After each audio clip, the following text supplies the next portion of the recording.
pemirsa kanal Akhir Solo Channel, pada kesempatan kali ini kita berjumpa kembali itu dalam acara ngobrol santai bersama Kepala Dinas Pendidikan Kota Yogyakarta, yakni yang kami hormati Bapak Budi Santoso Asrori SEMSI.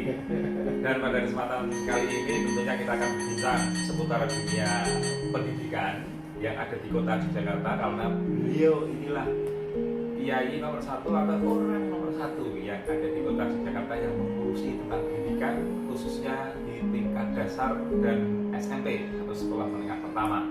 Ini adalah Bapak Budi Santoso Asrori. Nah, nanti seperti kata pepatah, tidak kenal maka tidak sayang. Oleh karena itu mungkin di awal perbincangan ini nanti kita akan menanyakan tentang apa dan siapa beliau, lahirnya di mana, kemudian sekolahnya di mana, dan lain sebagainya, biar nanti beliau yang nanti kopiakan begitu. Dan juga barangkali nanti istri, juga putra, dan hal-hal lain yang bisa disampaikan. Nah, mungkin setelah nanti membincangkan tentang biografi beliau, nanti baru kita akan masuk tentang bagaimana PPDB yang ada di Kota Yogyakarta ini. Namun sebelumnya kita akan dengarkan terlebih dahulu, atau kita akan saksikan terlebih dahulu, ini Bapak Budi Santoso Asrori, Kepala Dinas Pendidikan Kota Yogyakarta, atau tamu di Akhir Solo Channel ini untuk membaca geguritan atau puisi Jawa seperti biasanya tamu-tamu sebelumnya.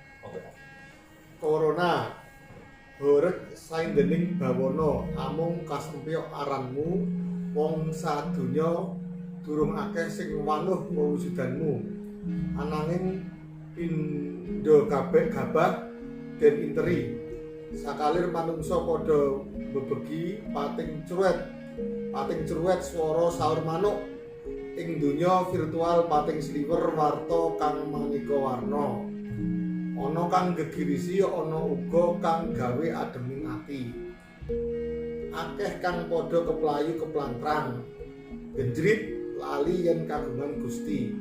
Duh Gusti kang Maha Kuwasa, Gusti kang Maha Agung Allah Subhanahu wa taala. Mugi panjenengan paring pitedah yekti punapa ingkang kedah dipun lampahi dening pra manungsa ing bumi sayekti. Mencungul kletik ing swara ati, manungsa kudu bali mring panguwasaning urip iki. Ibadah kudu tansah kaupadi, urip resik kudu tansah dadi slendang kang tan tiningal.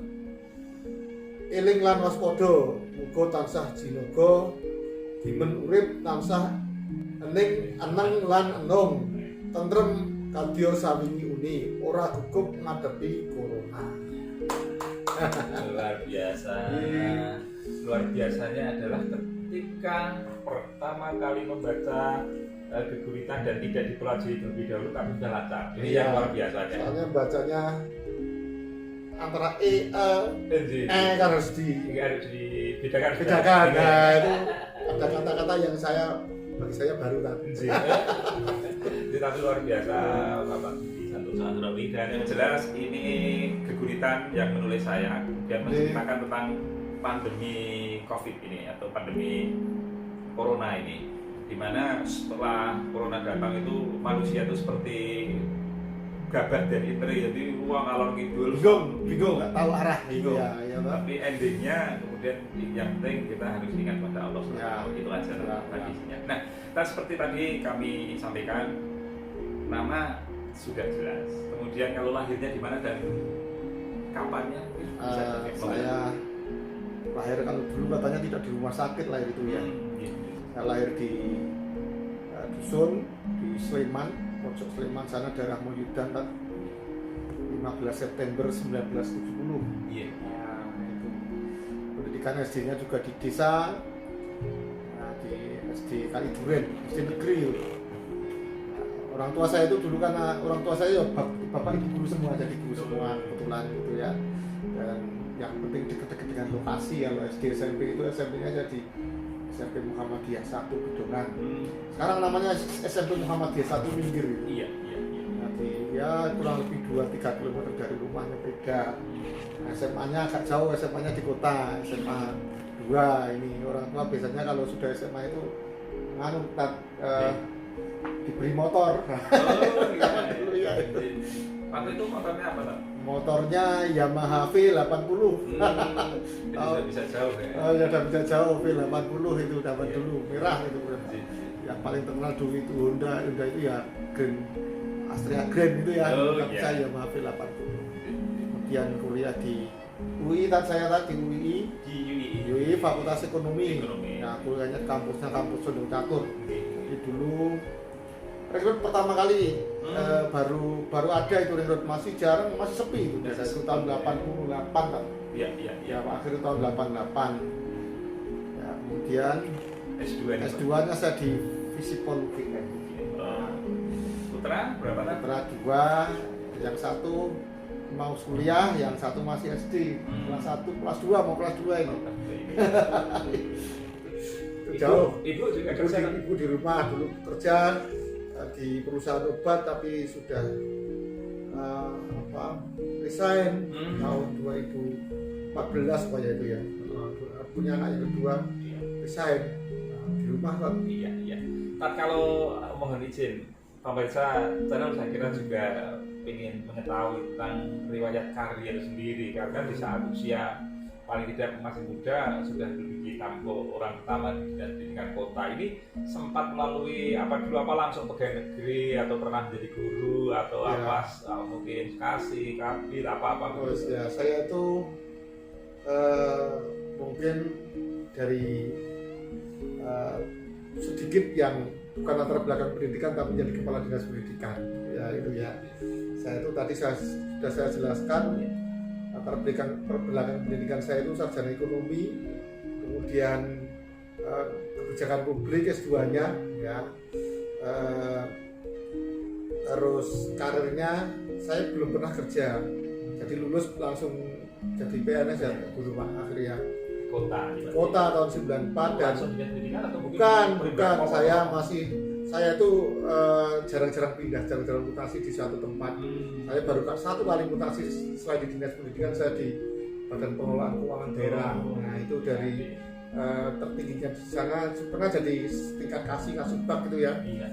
Tertingginya dari kepala bidang anggaran selama 7 tahun. Nah, jadi 14 tahun di keuangan, saya 7 tahun jadi kepala bidang anggaran. Jadi lika-liku tentang uang, tentang cash flow daerah, pendapatan daerah, belanja, ya sedikit-sedikit hafal apa. 7 tahun. Ya hafal lah gitu ya. Baru ke dinas pendidikan, jadi sekretaris dinas pendidikan sejak tahun 2009 sampai 2019 awal, ya 10 tahun lebih dikit. 10 tahun lebih dikit. Iya. Ya. Terus kalau ini kan mungkin apa istilahnya, hobinya saat ini olahraga atau kesenian atau dua-duanya atau apa? Saya itu tidak spesifik hobi sesuatu, tapi kalau saya musik apa saja senang tak. Yang dari musik campur sari, musik klasik juga senang, pop senang, ya, dangdut tapi dangdut jangan pop senang gitu ya. Campur sari senang, ya senang. Kalau jalan ke kantor ya campur sari, ya musik pokoknya asal bisa dinikmati gitu seneng. Gitu kan? Ya. Baik, pemirsa, kita akan rehat terlebih dahulu atau kita akan break terlebih dahulu. Nanti kita akan buka perbincangan selanjutnya dengan Bapak Santoso Asrori.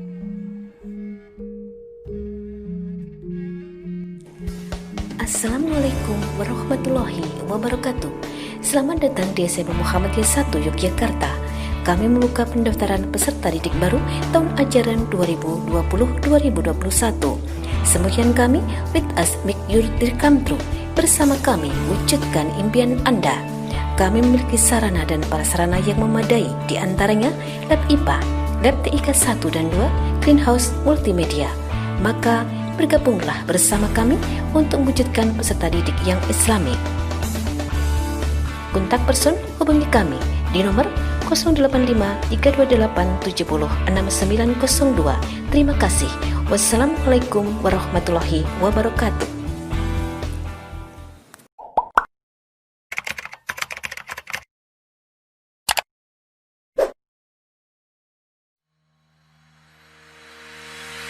SMK Muhammadiyah 1 Yogyakarta yang terletak di Jalan Nitian Baru nomor 48 Yogyakarta menjadi sekolah yang terakreditasi A dengan berlandaskan IPTEK dan IMTA.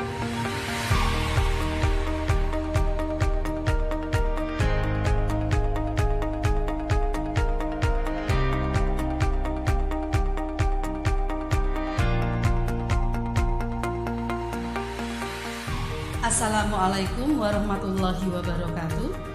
SMK Muhammadiyah 1 Yogyakarta memiliki visi menjadi sekolah unggul berwawasan global, berorientasi pada perkembangan IPTEK berlandaskan IMTA. Sedangkan kebijakan mutu SMK Muhammadiyah 1 Yogyakarta beriman, brand, excellent, religious, inovatif, multiple intelligences, aspiration, networking. Tujuan sekolah menyiapkan peserta didik mampu berakhlak mulia, berkarakter, berkompeten, profesional, dan mampu bersaing di dunia kerja baik regional, nasional, maupun internasional. Harapannya ke depan SMK Muhammadiyah 1 menjadi salah satu sekolah favorit di tingkat kota Yogyakarta dan mampu bersaing di era revolusi industri 4.0. Terdapat bidang kompetensi keahlian yaitu rekayasa perangkat lunak,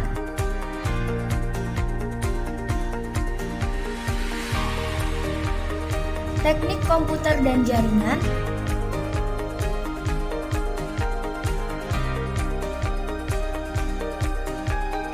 multimedia,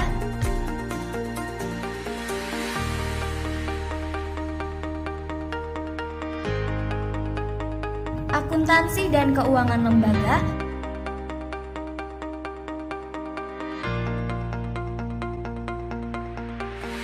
serta produksi dan siaran program televisi.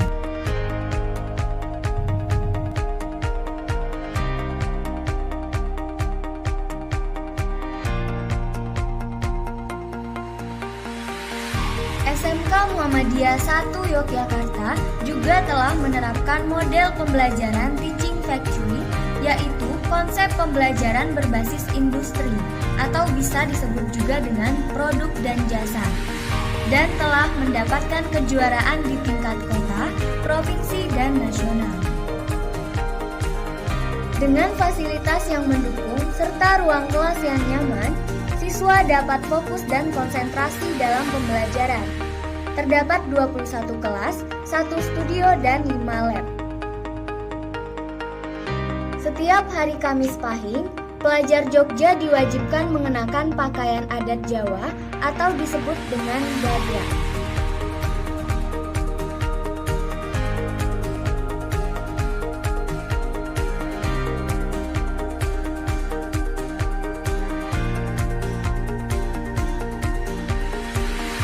Terdapat organisasi yang mampu menciptakan murid berpikir kritis, berpartisipasi, dan konsisten terhadap komitmen.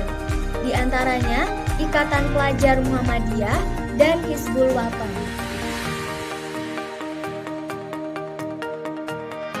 Dan juga terdapat ekstrakurikuler yang dapat meningkatkan kemampuan dan menambah pengetahuan murid. Di antaranya, fotografi, film, musik, tapak suci, dan desain web.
Ya, baik, kita sekarang akan masuk ke PPDB, Pak. Ya. Penerimaan peserta didik baru Oke. Kota Yogyakarta. Ini kan di musim pandemi seperti ini, apakah regulasi antara tahun ini dan tahun-tahun sebelum ada pandemi sedikit berbeda atau berbeda sama sekali, Pak? Ya, jadi mungkin Pak Akhir saya cerita dulu tentang Iya, pendidikan di Jogja ya. Jadi Yogyakarta pada khususnya di isi umumnya itu kan disebut sebagai pusat pendidikan di Indonesia. Ya, Pak Akhir juga besok lah, Iya. tentang kementerian kan besok gitu ya. Iya. Nah, Kota Yogyakarta sebagai senternya, pusatnya diisi bagaimanapun juga, sehingga menjadi indikator pendidikan dalam hal apapun. Iya. Ya, baik mengenai indikator kualitas, kejadian-kejadian yang positif dari anak-anak pelajar, mahasiswa, ya, maupun negatif menjadi sorotan secara nasional ya, gitu ya. Itu yang perlu kita perhatikan. Kemudian kenapa Jogja itu disebut sebagai pusat pendidikan ya, kita bukan akses yang utama bagi warga masyarakat luar diizin untuk bersekolah di Jogja. Yang kedua ya kualitas pendidikannya ya bagus ya tadi. Nah itu yang kedua ini PR kami semuanya, semua pemangku kepentingan pendidikan di Kota Yogyakarta, bagaimana mempertahankan, menjaga kualitas pendidikan itu agar tetap baik. Ya, ini yang menjadi target kami. Sehingga kalau berbicara spesifik mengenai penerimaan peserta didik baru tadi, Pak Akhir ya kita tetap dalam kerangka untuk menjaga kualitas pendidikan. Ya itu Jogja itu kan lebih banyak menjual jasa ya, jasa pendidikan, jasa wisata pun semuanya berhubungan dengan pendidikan. Nah ini kemudian apa dalam kebijakan umumnya Pak Akhir ya, jadi kebijakan umum PPDB dalam rangka menjaga kualitas pendidikan ya sebetulnya kami juga berupaya bagaimana agar kita itu tetap mengikuti aturan pemerintah pusat ya, kementerian, kemudian juga tetap yang paling penting juga jangan dilupakan Pak Akhir, kita harus responsif terhadap permasalahan yang ada di masyarakat. Jadi aspirasi masyarakat itu juga harus kita perhatikan. Dan yang ketiga itu ya PPDB ini harus dapat menjamin akses pendidikan, akses mutu, masalah mutu dan kualitas pendidikan itu secara umum. Dalam tataran teknis bagaimana? Dalam tataran teknis ya kami itu berupaya agar anak-anak yang dekat dengan sekolah bisa mengakses sekolah terdekat. Ya. Namun juga anak-anak yang memiliki prestasi juga bisa mendapatkan sekolah yang diinginkan, sekolah yang baik. Karena bagaimanapun juga atmosfer kualitas pendidikan yang ada di masing-masing sekolah yang itu akan membentuk atmosfer pendidikan di Kota Yogyakarta itu dibangun tidak dalam sehari semalam, tapi melalui proses panjang yang puluhan tahun, bertahun-tahun, sehingga Jogja itu menjadi indikator kualitas pendidikan di tanah air kita. Nah, kemarin kan kita itu ujian nasional SMP tahun 2019 ya. Dan alhamdulillah Jogja ini nomor 1 secara nasional. Kota Jogja ini hasil UN-nya rata-rata. Kemudian juga kalau di lingkup di Kota Yogyakarta itu ada 4 sekolah yang bisa menembus ke 100 besar nasional. SMP 5 nomor 1, SMP 8 nomor 4 apa berapa ya itu ya. Kemudian SMP 1 juga masuk nggak tahu saya rankingnya, saya lupa nomor 50-an atau berapa, nomor 90-an SMP 2. Nah itu ada 4 SMP itu. Walaupun kita sebetulnya tidak UN minded, tapi UN kan sebetulnya untuk tolak ukur berbagai hal, tolak ukur proses pembelajaran sebagai evaluasi penilaian. Nah itu kan. Nah ini harus kita pertahankan terus menerus. Salah satunya adalah bagaimana kita membuat strategi penerimaan strategi baru dengan tepat. Kemudian ya ini memang dengan tidak adanya ujian nasional dihapus ya. Kalau SD kan ujian sekolah berstandar nasional kemarin itu rencananya seperti itu, atau ujian sekolah daerah ya. Kita itu kemarin sudah komitmen seluruh DIY itu tetap mengadakan ujian bersama. Akhir ya, karena bagaimanapun juga ujian bersama itu digunakan sebagai tolak ukur pengendalian mutu ya. Tadi itu saya sebutkan untuk jenjang tinggi nggak apa-apa ujian sekolah berstandarisasi tingkat nasional nggak apa-apa, tapi kita berkomitmen melaksanakan ujian bersama ya. Sebenarnya saya itu berandai kalau tidak ada ujian ya, ini mungkin berbeda pendapat nggak masalah ya. Akhirnya kalau nggak ada ujian bersama nanti tolak ukur penilaiannya kayak apa, terus apakah sekolah melakukan penilaian sendiri-sendiri ya, nilai 8 SDA dengan 8 SD itu mesti berbeda tergantung gurunya.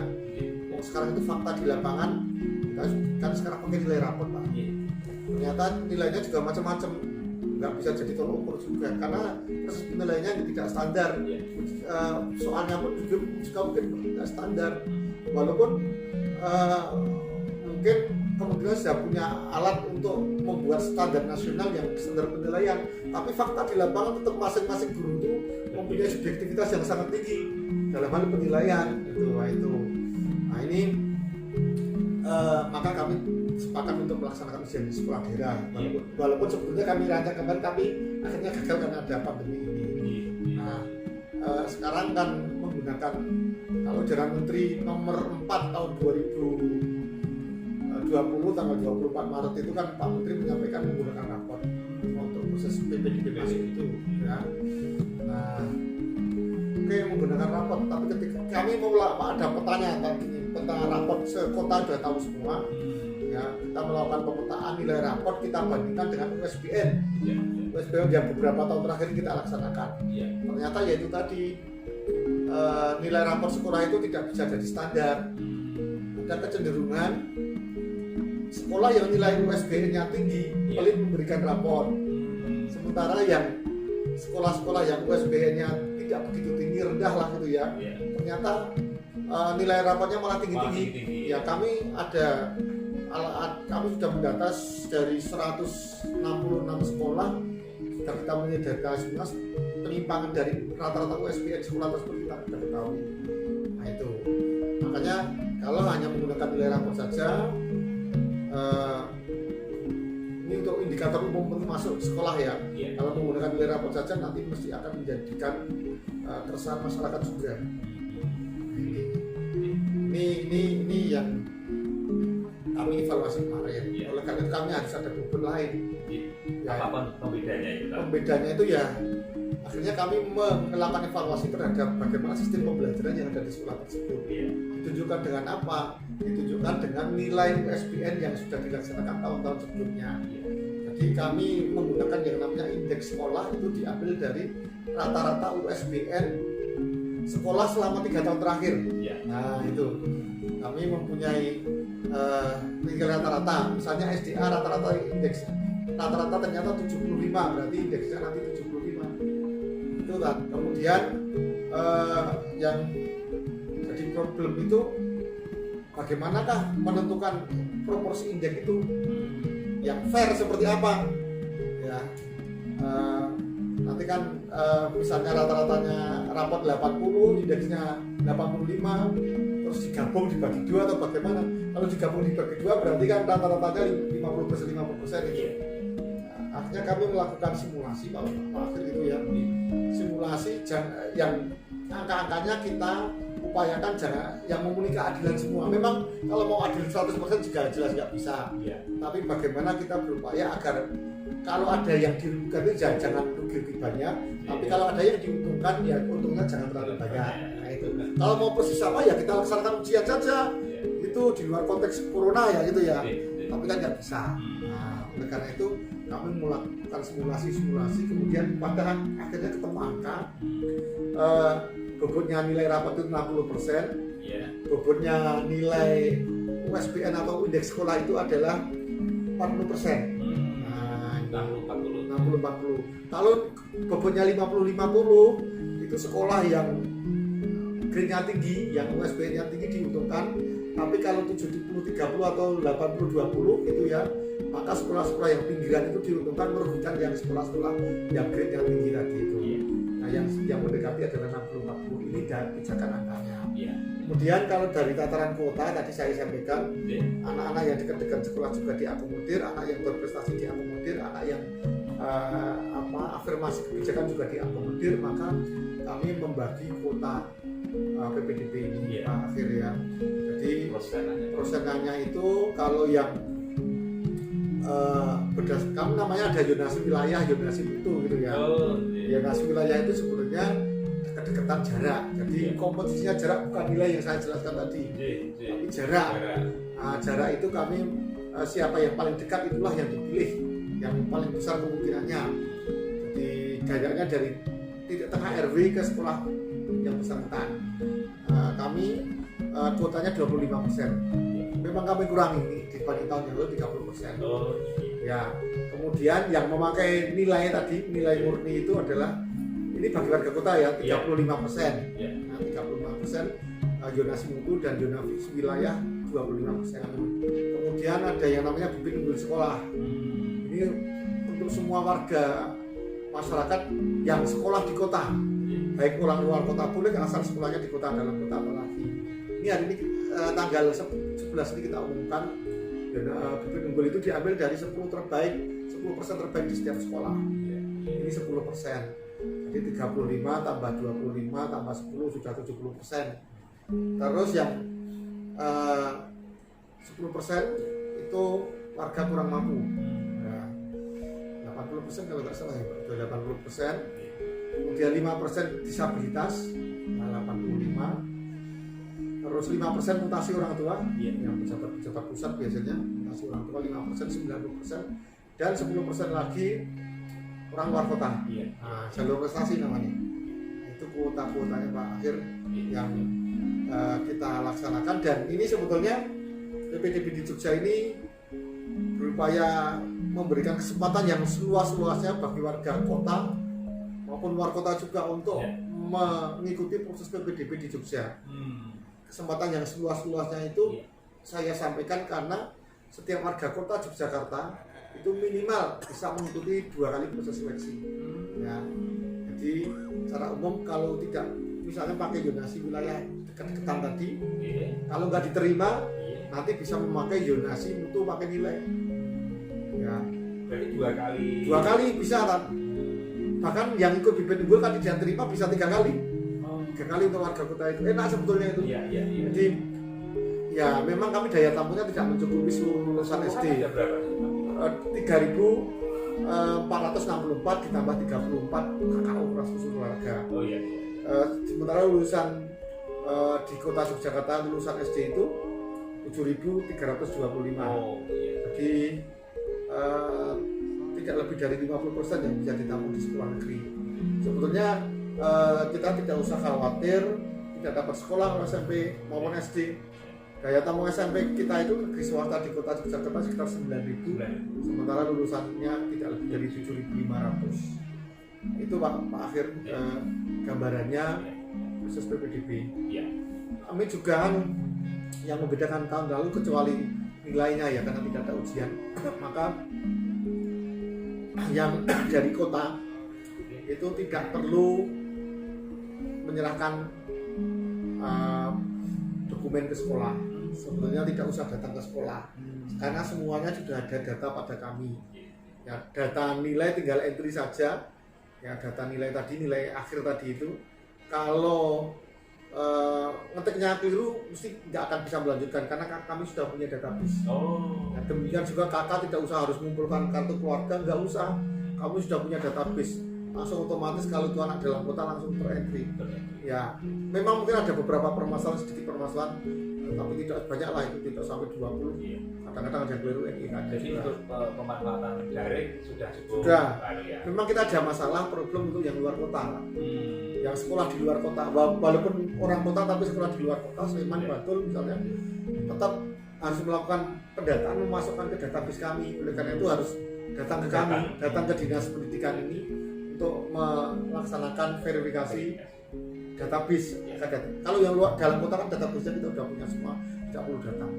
Itu yang menjadi problem kemarin sehingga kami berusaha bayar bagaimana layanan di dinas pendidikan Jogja ini dapat tetap melaksanakan prinsip-prinsip physical distancing ya. Protokol kesehatannya tetap kita penuhi. Ya, baik, terima kasih Pak. Mungkin untuk etapa kedua kita cukupkan, dan nanti mungkin kloter ketiga itu hanya sekadar closing statement dari Ustadz Budi atau Pak Budi Santoso Asrori selaku Kepala Dinas Pendidikan Kota Yogyakarta. Kita periksa.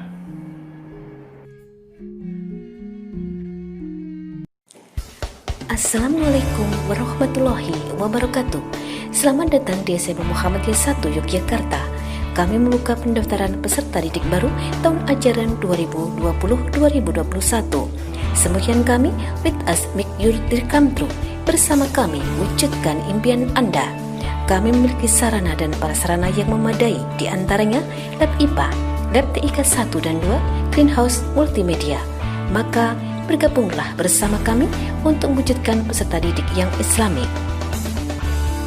Kontak person hubungi kami di nomor 085 328 70 6902. Terima kasih. Wassalamualaikum warahmatullahi wabarakatuh.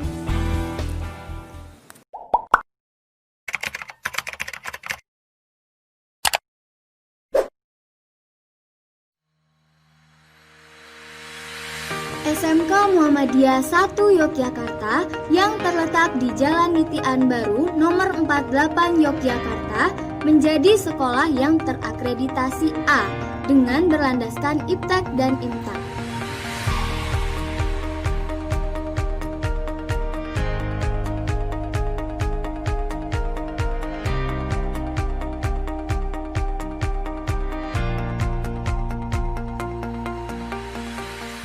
Assalamualaikum warahmatullahi wabarakatuh.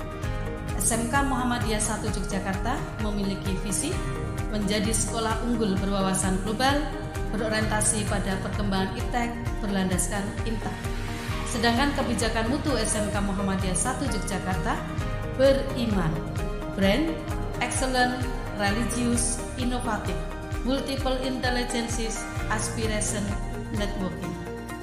Tujuan sekolah menyiapkan peserta didik mampu berakhlak mulia, berkarakter, berkompeten, profesional, dan mampu bersaing di dunia kerja baik regional, nasional, maupun internasional.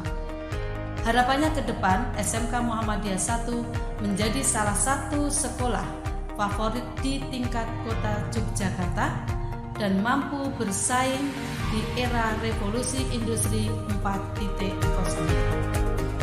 Terdapat bidang kompetensi keahlian yaitu rekayasa perangkat lunak,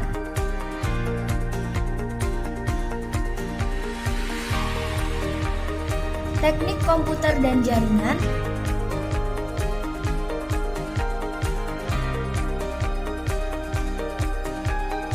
multimedia,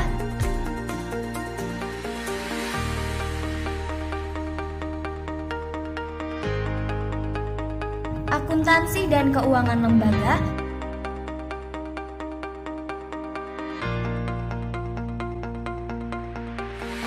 serta produksi dan siaran program televisi.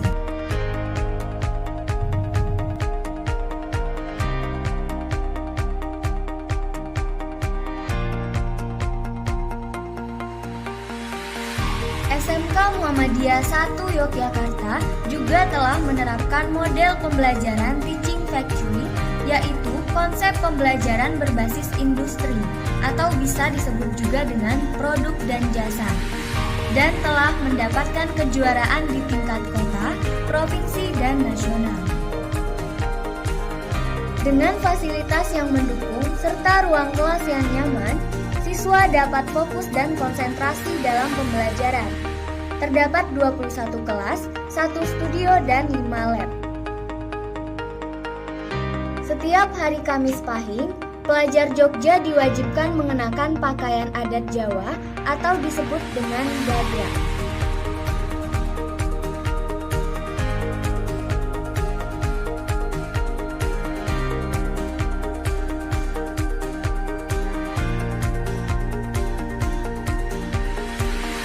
Terdapat organisasi yang mampu menciptakan murid berpikir kritis, berpartisipasi, dan konsisten terhadap komitmen.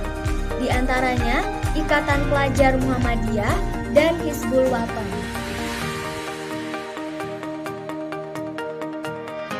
Dan juga terdapat ekstrakurikuler yang dapat meningkatkan kemampuan dan menambah pengetahuan murid.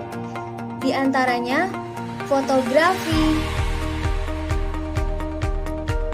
film, musik, tapak suci, dan desain web.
Kepada pemirsa Akhir Lusono channel ya, dapat kami sampaikan bahwa kami dari Dinas Pendidikan Kota Yogyakarta tetap berkomitmen untuk meningkatkan kualitas pendidikan di Kota Yogyakarta, termasuk kami dalam strategi pelaksanaan PPDB tahun 2020 ini berupaya memberikan pelayanan yang terbaik bagi masyarakat ya, kemudian bagaimana kami berupaya untuk tetap pendidikan di Kota Yogyakarta memiliki kualitas yang bagus ya, sehingga masyarakat tidak perlu segan-segan untuk tetap menyekolahkan putra-putrinya untuk bersekolah di Kota Yogyakarta. Yang negeri, yang swasta semua kualitasnya bagus ya. Dan kami pemerintah Kota Yogyakarta berkomitmen untuk meningkatkan kualitas tersebut. Apa komitmennya? Ya komitmen pendampingan dalam proses pembelajaran, kemudian berkomitmen melaksanakan bantuan operasional sekolah daerah yang mencukupi bagi kebutuhan sekolah. Terima kasih.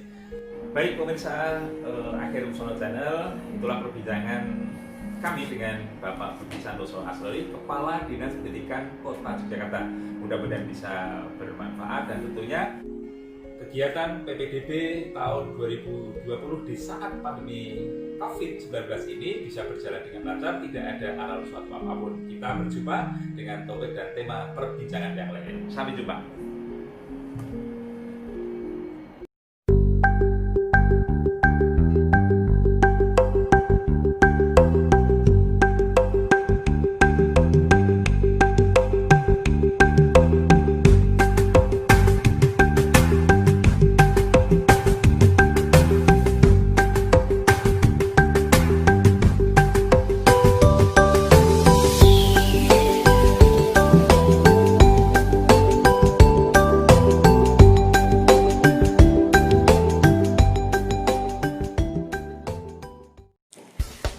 Assalamualaikum warahmatullahi wabarakatuh. Selamat datang di SMP Muhammadiyah 1 Yogyakarta. Kami membuka pendaftaran peserta didik baru tahun ajaran 2020-2021. Semboyan kami, with us make your dream come true. Bersama kami, wujudkan impian Anda. Kami memiliki sarana dan prasarana yang memadai, di antaranya lab IPA, lab TIK 1 dan 2, greenhouse multimedia. Maka bergabunglah bersama kami untuk mewujudkan peserta didik yang Islamik. Kontak person hubungi kami di nomor 085 328 70 6902. Terima kasih. Wassalamualaikum warahmatullahi wabarakatuh.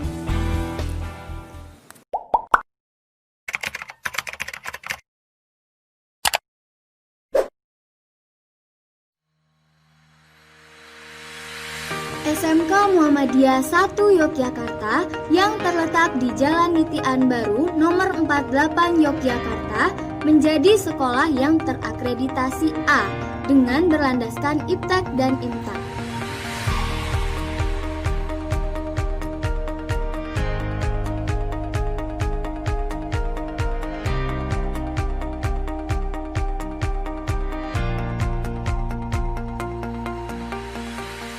Assalamualaikum warahmatullahi wabarakatuh. SMK Muhammadiyah 1 Yogyakarta memiliki visi menjadi sekolah unggul berwawasan global, berorientasi pada perkembangan IPTEK berlandaskan IMTA. Sedangkan kebijakan mutu SMK Muhammadiyah 1 Yogyakarta beriman, brand, excellent, religious, inovatif, multiple intelligences, aspiration, networking. Tujuan sekolah menyiapkan peserta didik mampu berakhlak mulia, berkarakter, berkompeten, profesional, dan mampu bersaing di dunia kerja baik regional, nasional, maupun internasional. Harapannya ke depan SMK Muhammadiyah 1 menjadi salah satu sekolah favorit di tingkat kota Yogyakarta dan mampu bersaing di era revolusi industri 4.0. Terdapat bidang kompetensi keahlian yaitu rekayasa perangkat lunak,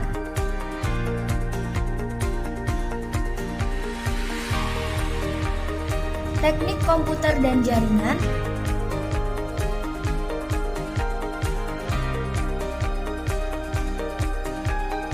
multimedia,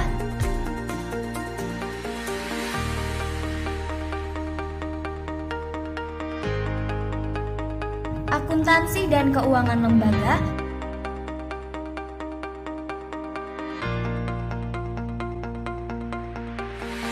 serta produksi dan siaran program televisi.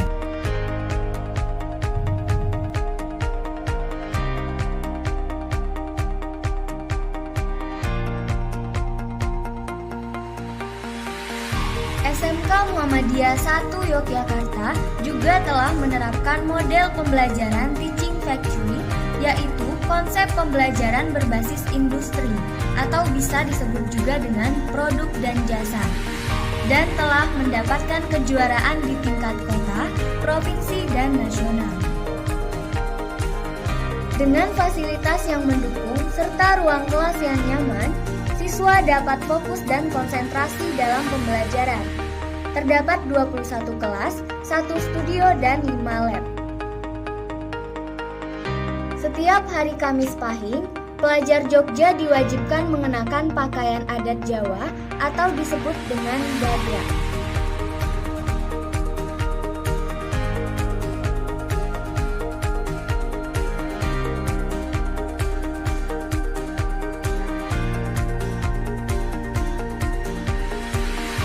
Terdapat organisasi yang mampu menciptakan murid berpikir kritis, berpartisipasi, dan konsisten terhadap komitmen. Di antaranya, Ikatan Pelajar Muhammadiyah dan Hizbul Wathan.